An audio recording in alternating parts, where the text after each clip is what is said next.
오늘 아침 5월 고용 동향이 발표되었고 취업자 수가 전년 동월 대비 25만 9천 명 증가한 것으로 나타났습니다. 올해 들어 취업자 수는 당초 정부가 목표했던 15만 명을 상당폭 상회하여 평균 20만 명 가까운 증가세를 보이고 특히 최근 4개월 평균은 23만 6천 명 수준이었습니다. 앞으로 추이를 더 지켜봐야겠지만 작년의 부진한 고용 흐름에서 조금씩 벗어나는 모습이고 정부 정책 성과도 조금씩 나타나고 있는 것으로 보여집니다. 이번 5월 고용 동향을 보면 취업자 수가 1년 전 같은 달보다 26만 명가량 증가했습니다. 그런데 이를 고용 회복세로 볼 것이냐, 이에 대해서는 여러 관점이 있을 것 같은데요. 관련해서 계속 얘기를 나눠보도록 하겠습니다. 먼저 김 교수님, 예. 지금 고용 회복세로 봐도 될까요? 이번에 취업자 수가 26만 명 증가했습니다. 고용률이 67%인데요. 보통 15세 이상 인구가 그렇게 한 67% 취업했다는 건데 과거에보다는 취업자 수가 많이 증가했습니다. 전년 동기에 비해서 많이 증가했고 정말 우리나라에서 정말 중요한 것은 뭐 실업률도 있고 고용률도 있는데 제일 중요한 것은 고용률입니다. 그래서 전체 고용률이 상당히 많이 증가했는 것이 아주 긍정적인 시각으로 볼 수 있습니다. 네, 지금 홍남기 부총리는 고용 개선 추세다. 덧붙여서 정부 정책 성과가 조금씩 나타나는 것 같다. 이런 말을 했단 말이죠. 이에 대해서는 동의하시나요? 저는 정부가 재정 정책을 통해서 일자리를 만드는 것에서 긍정적으로 생각합니다. 과거에 미국에서도 1929년에 대공황이 있었어요. 대공황의 위기를 극복할 때 민간 투자도 위축되고 세계 경기도 위축되니까 정부가 저 국가 예산을 통해서 미국 경제를 부활시켰습니다. 당시에 테네시 강 유역 개발이라고 해서 TVA라고 부르고 SOC라든지 도로 건설, 댐 이런 걸 통해서 많은 일자리를 만들어서 미국의 1차 세계대전, 2차 세계대전을 승리로 끌고 지금도 세계 최강대국을 유지할 수 있는 게 당시에 정부 재정 정책을 동원해서 일자리를 만들고 경기를 부양했기 때문이거든요. 최근에 정부도 국가 예산을 통해서 일자리를 만들고 경기를 부양해서 이렇게 경제를 활성화하겠다는 게 이제 케인지언이라 그래서 케인즈의 경제 정책입니다. 국가 예산을 통해서 일자리를 만드는 것도 경제 활성화에 크게 도움이 된다. 이렇게 해서 정부도 지금 현재 민간 경제가 위축된 상황이니까 그 차선책으로 그렇게 지금 잘 진행하고 있습니다. 네, 지금 이 자리에 최영호 교수님도 모셨는데 최 교수님의 생각도 좀 들어봐야 될 것 같아요. 그 개선이라는 단어에 대해서 정의가 뭔지 좀 궁금합니다. 왜냐하면 지금 전체적으로 합계를 하면은 늘어났지만 그 내용 한 꼬풀만 밑으로 가면 암담합니다. 이게 지금 29만 5천 명인가요? 근데 60대 이상에서 35만 명이 늘었어요.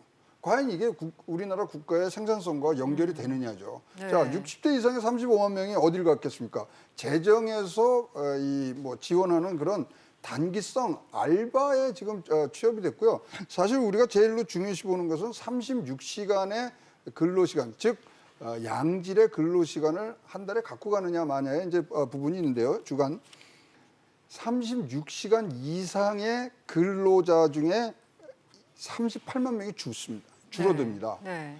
36시간 미만 단기간에서는 66만 명이 늘어납니다. 그러니까 36시간은 양질이라는 그런 일자리는 줄고 단기에 이런 아주 초단기 17시간 미만도 지금 31만씩 늘어나는 진짜 빛 좋은 개살구 같은 그러한 모양에 나왔는데 이것을 갖고 지금 고용의 회복세다. 저는 동의할 수 없습니다. 네.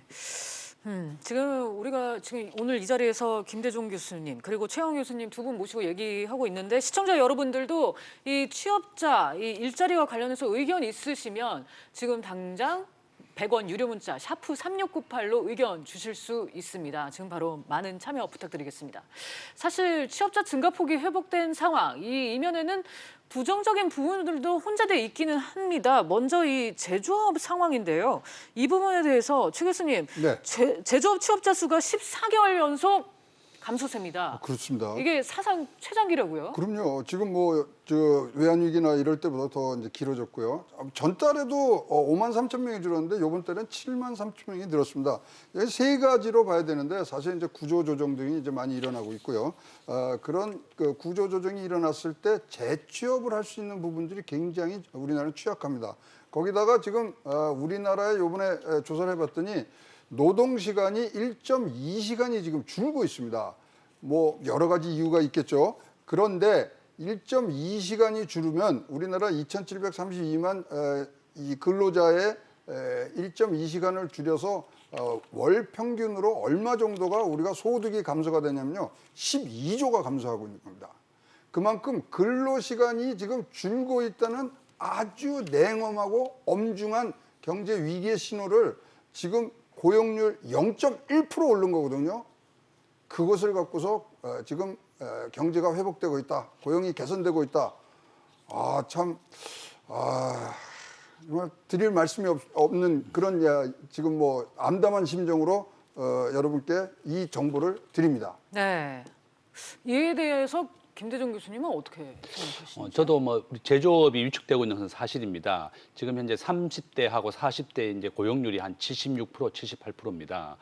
제조업이 정말 중요한 것은 제조업이 강해야지 지속적이고 안정적인 일자리가 많이 늘어나는데 지금 최근에 이제 일자리가 많이 늘어난 것은 제조업에서 많이 좀 감소하게 되고 나머지 서비스업 최근에 외국인 이제 중국과 일본의 관광객이 많이 늘어났습니다. 그러면서 음식 도매 이런 서비스업에서 일자리가 많이 늘어났고 제조업이 중축이 되고 있는 30대와 40대의 아주 양질의 일자리가 좀 줄어든 것이 가장 안타까운 건데 한 14개월 연속으로 좀 감소하고 있거든요.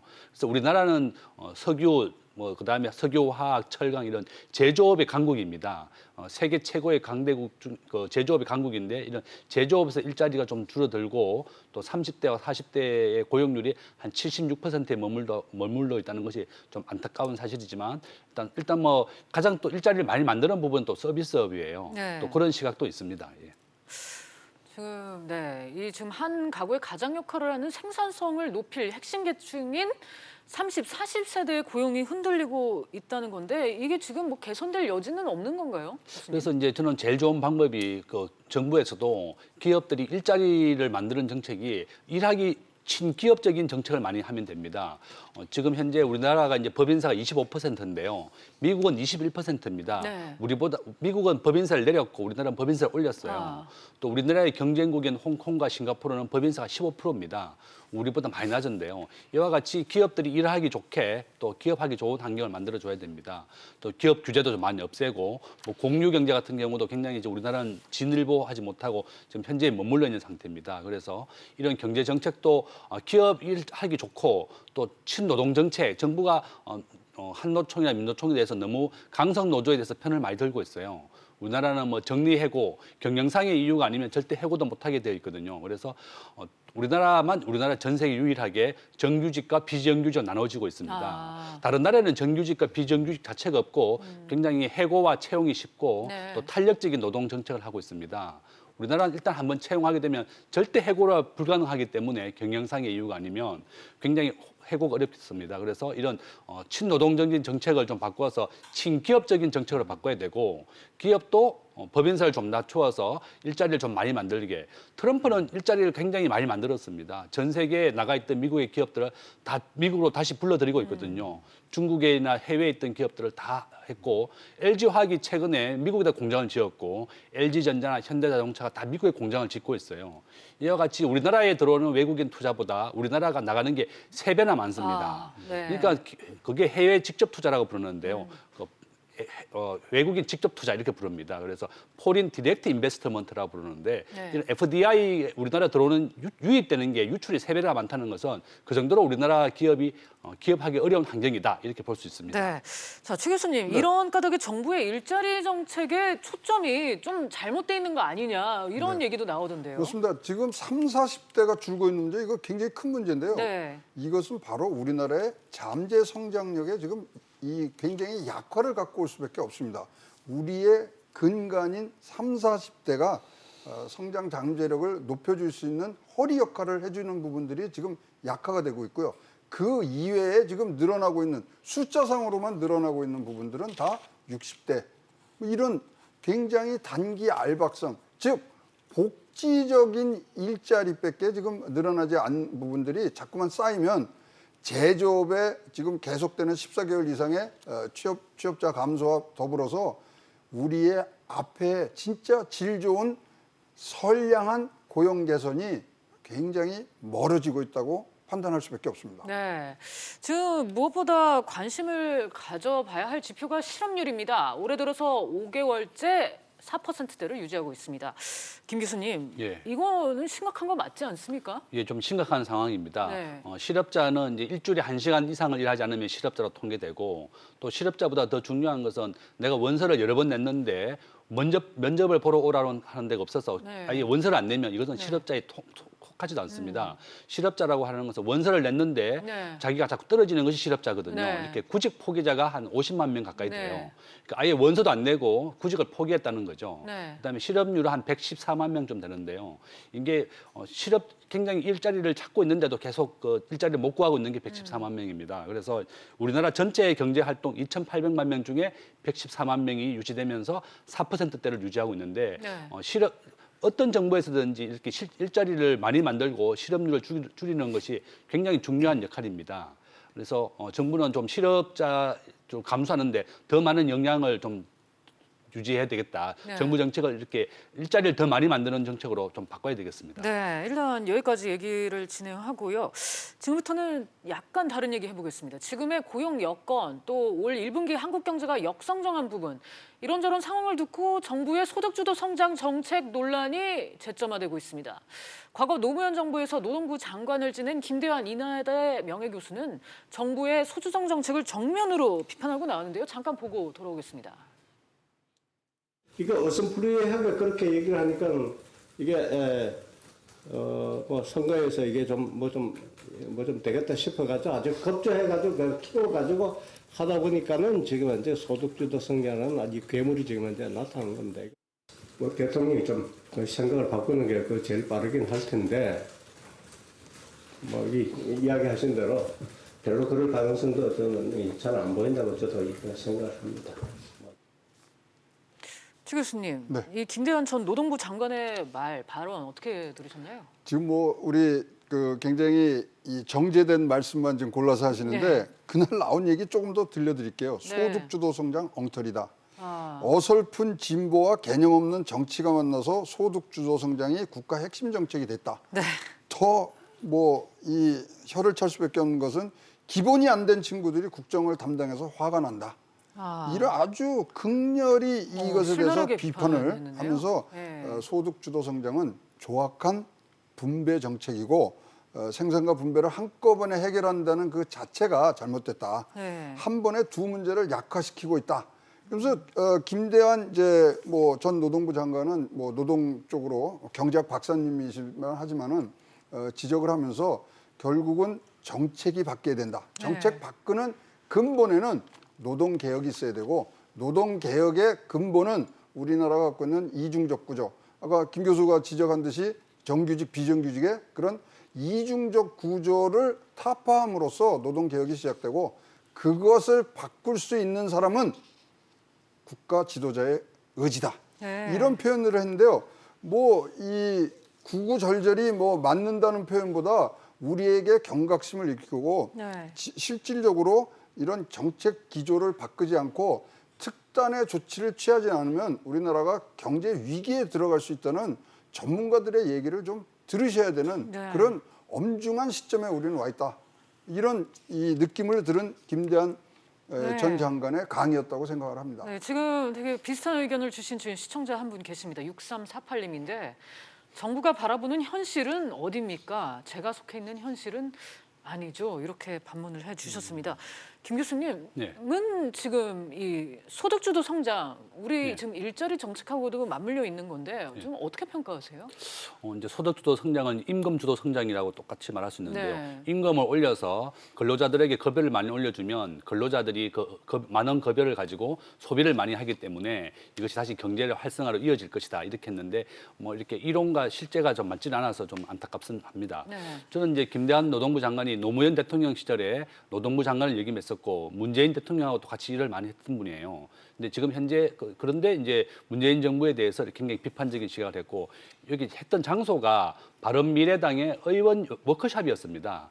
또 바른미래당이 야당이기 때문에 또 야당한테 가서 또 현재 정부에 대해서 좀 올바른 얘기는 하는 것보다 비판적인 얘기를 좀 할 수밖에 없었고 네. 또 최저임금이 소득주도 성장이 이제 최저임금 얘기인데 본인은 이제 동결을 꼭 해야 된다 이렇게 얘기했고 최근에 이제 문재인 정부에서도 그 소득주도 성장 이제 최저임금을 너무 과하게 올려서 일자리가 좀 없어지는 걸 좀 인정을 했습니다. 그래서 최근에는 뭐 물가 인상률 한 2% 정도나 뭐 동결 정도로 나갈 것 같은데 일단 뭐 임금위원회에서 결정해야 되겠지만 일단 뭐 하는 그 했던 장소가 또 야당의 뭐 의원 워크숍이었기 때문에 그런 얘기를 할 수밖에 없었고 저는 뭐 이런 또 소득주도 성장에 대한 뭐 비판적인 얘기만 했지만 일단 그 상당히 과거에 여당에서 이랬던 분이 이렇게 의원 워크숍이었기 때문에 그랬다. 그래서 하긴 뭐 우리가 무조건 비판하기보다는 또 경기 자체가 미국과 중국의 무역 분쟁이라든지 또 여러 가지 이유로 국내 투자가 부진하니까 이렇게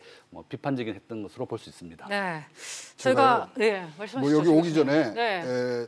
연대 세브란스에 가서 이효 여사 그 상가에 잠깐 갔다 왔습니다. 근데 그 다녀오셨습니까? 이제 뭐 그때 일하시던 네. 분들하고 이제 얘기를 하는데 대중 경제론 얘기가 나왔어요. 네. 그 대중 경제론이니까 우리 진보적인 그런 색채를 뗀 최초의 우리나라에 이제 들어온 경제였는데 그러면서도 다들 소득주도 성장에 대해서 어떤 비판을 하냐면 대중 경제론은 결국 진보적인 색채를 띄었지만 현실적인 자각을 해서 DJ 대통령이 DJ노믹스를 만들 때는 철저하게 시장 경제주의로 갔다는 얘기들을 하시더라고요. 네. 그래서 진보 이런 정책의 가장 핵심은 현실에 입각한 철저하게 현장을 봐야 되는데 그것이 부족하다는 거죠. 네. 그런 뭐 아주 이 같은 어떤 이 사상적 배경을 가지신 분들조차도 현장을 못 보는 현실을 직시하지 못하는 지금 이 정권에 대해서는 굉장한 비판의 얘기들을 제가 오늘 듣고 왔습니다. 그렇다면은 최 교수님은 지금 이 소주성 정책 때문에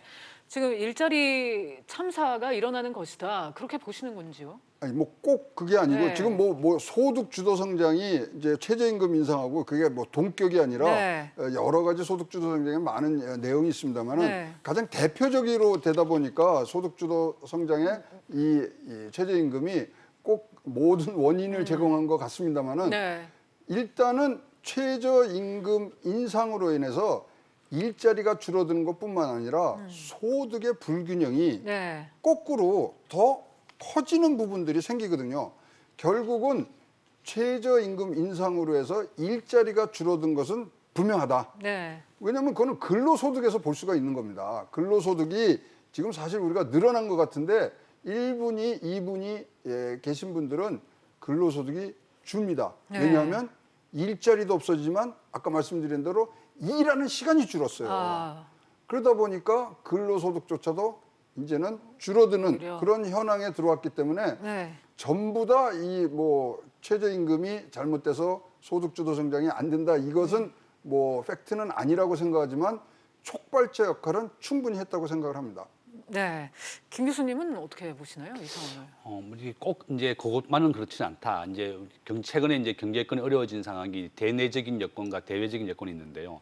대외적으로는 이제 미국과 중국이 무역 분쟁을 하고 있는 건 다 알고 있지 않습니까? 네. 미국과 중국이 무역 분쟁을 일으키니까 소비가 많이 위축됩니다. 당연히 뭐 유가도 마찬가지고 전 세계가 경제가 위축되고 있는 상황이고 그러니까 우리나라에서도 기업들도 투자를 많이 못 하고 있어요. 네. 미국과 중국이 그 전쟁을 벌이니까 반도체 수요, 또 화웨이 문제, 또 미국에서는 중국과의 거래를 끊어라. 또 삼성과 LG 등에서는 5G 그런 제품을 중국의 장비를 이용하게 되면 도청도 되고 뭐 국가의 기밀이 위협이 되기 때문에 위축을 많이 맞고 있습니다. 그래서 국내 투자도 굉장히 사실 또 부진하게 되고 이런 대내적인 여건, 대외적인 여건이 전부 다 상황이 좋지 않기 때문에 이런 여건이 있다.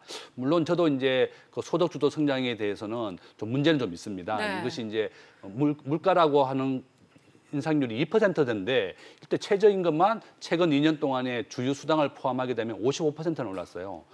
금년에 한 1030원쯤 되거든요. 그러니까 이제 그 급격하게 그 인상을 하게 되니까 그것이 오히려 저임금 근로자를 돕겠다고 해서 만든 것이 최저임금 인상이었는데 그것이 많이 우리가 독이 되었습니다. 과거에 최저임금제를 가장 먼저 만든 나라는 뉴질랜드였어요. 1800년도 후반이었는데 영국은 마거릿 대처 수당 때 최저임금제 폐지했었습니다. 오히려 지금 현재 최저임금제가 없는 나라는 싱가포르, 이런 나라였는데 오히려 싱가포르는 굉장히 잘 살아요. 임금이 이제 GM 1인당 국민소득 6만 불 가까이 네. 되고 그래서 최저임금제가 굉장히 필요하고 좋은 정책은 맞지만 아주 만능은 아니다. 네. 그래서 우리나라가 이제 최저임금을 너무 급격하게 올려서 일자리 많이 잃었다는 것을 정부도 최근에 인정을 했습니다. 네. 최근에 인정하고 이것을 좀 조절하겠다고 속도 조절하겠다고 했고 저는 이제 우리 국민들이 다 잘 살아야 되는데 일단 뭐 그 최저임금 때문만에 그렇다고 그런 건 그 단정지을 수는 없지만 일단 대내적이냐 대외적인 경제 여건이 좋지 않다 그렇게 말씀드리겠습니다. 네. 지금 잠시 저희 시청자분 의견 잠깐 읽어볼게요. 3576님인데 기업이 생겨서 일자리가 늘어야지 정부에서 이렇게 일자리 만드는 게 무슨 이런 실효성이 있느냐 이런 비판적인 그런 의견을 주셨는데 두 교수님께 지금 시간 관계에서 또 여쭤볼게요. 그것과 관련해서 지금 이제 기업이 일자리를 만들어야 된다 이제 그런 거를 정부도 인지는 하고 있는 것 같아요. 지금 정부의 정책이 그런 쪽으로 지금 향하고 있지 않는 겁니까? 그러니까 정부가 할 일과 기업이 할 일인데요. 정부가 하는 것은 일자리가 아니라 일거리를 만드는 겁니다. 4차 산업혁명에 이런 산업들을 해서 선도적으로 나가는 거고 그것에 맞춰서 기업들이 일자리를 만드는 건데요. 자, 그게 아니라 지금 일자리를 우리 국세로 재정으로 하다 보니까 벌써 뭐 1월 달부터 4월 달까지의 재정 숫자가 벌써 빨간불이 켜졌습니다. 25조가 지금 마이너스가 났고요. 지금 뭐 세금 들어오는 것 자체가 5천억이 지금 작년 대비해서 줄어들고 있거든요. 이거 계속 지속 가능한 정책이 아닙니다. 네. 그렇다면 기업이 실질적으로 나와서 기업이 할 수 있는 여건을 만들어 주시고 뭐 할 수 있는 방법 너무나 많아요. 규제 완화부터 해서 이 법인세 감세 뭐 이런 등등의 지금 실질적으로 돈이 흐르게 시장에서 흐르게 해야지 그것을 쭉 세금으로 갖고 와서 다시 푼다. 비효율적인 정책 방향이라고 생각합니다. 네.